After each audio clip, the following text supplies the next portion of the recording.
Hello everyone, I am Pari and as you know by the title, in today's video I'll be talking about paper presentation, which is one of the most important thing to keep in your mind while writing your exam sheet. I will share some do's and don'ts that will definitely increase your percentage, so don't skip a single second of this video. And yeah, let's start. मेरे पास मेरे board exam sheets नहीं है, but अभी भी वो जो tips and strategies मैंने अपने पेपर में यूज़ की थी, मैं वो आज भी अपने एग्जाम शीट्स में यूज़ करती हूँ.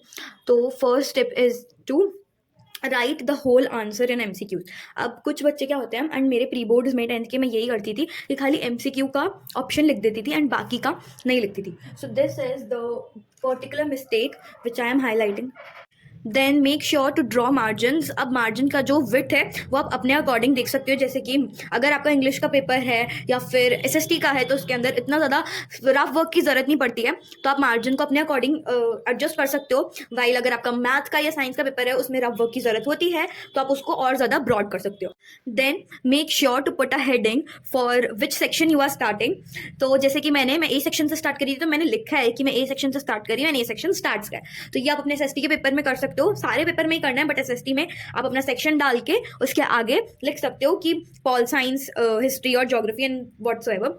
सो right, then the next step would be to highlight और underline the important elements of your answers. Right, आप जब ये करते हो ना तो टीचर के लिए ईजी हो जाता है पढ़ना, कि उसको पूरा पैराग्राफ ना पढ़ना पड़े, सिर्फ आप मेन पॉइंट्स पढ़े एंड उसको समझ आ जाए कि जो जो उस आंसर में चाहिए था वो रिक्वायर्ड था वो है कि नहीं आंसर में. एंड इससे आपकी अगर कोई ग्रामेटिकल मिस्टेक होती है या फिर किसी और डिजिट की मिस्टेक होती है वो भी छुप जाती है जब आप अपना इंपॉर्टेंट वर्ड्स या फिर लाइंस को हाईलाइट करते हो.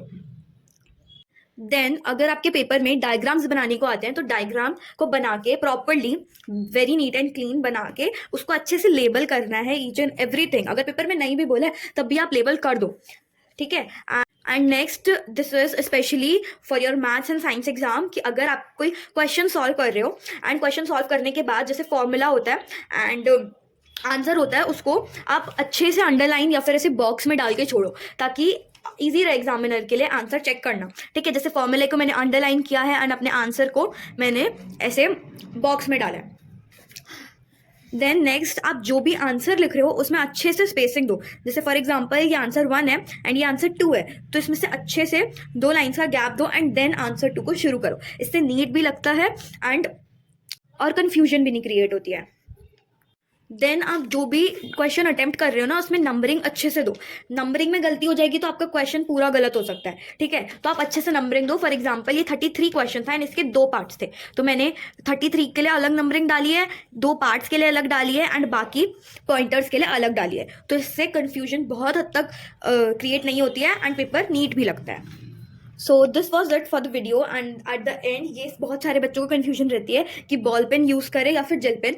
सो वैसे आप कोई भी पेन यूज़ कर सकते हो, बट बॉल पेन्स प्रेफरेबल इसलिए होते हैं क्योंकि अगर आपके आंसर शीट पे पानी गिर जाता है तो वो आपका जो आंसर है जो आपने लिखा है वो इंटैक्ट रहेगा, right. But while gel pen से सब खराब हो जाता है. तो आप कोई भी पेन यूज़ कर सकते हो, बट प्रेफरेबल बॉल पेन है. एंड मेक श्योर आप जो भी पेन यूज़ कर रहे हो, पेपर में यूज़ करना चाहते हो, उससे आप अच्छे से प्रैक्टिस करो, सैम्पल पेपर सॉल्व करो. And yeah, thank you so much for watching the video. See you in the next video.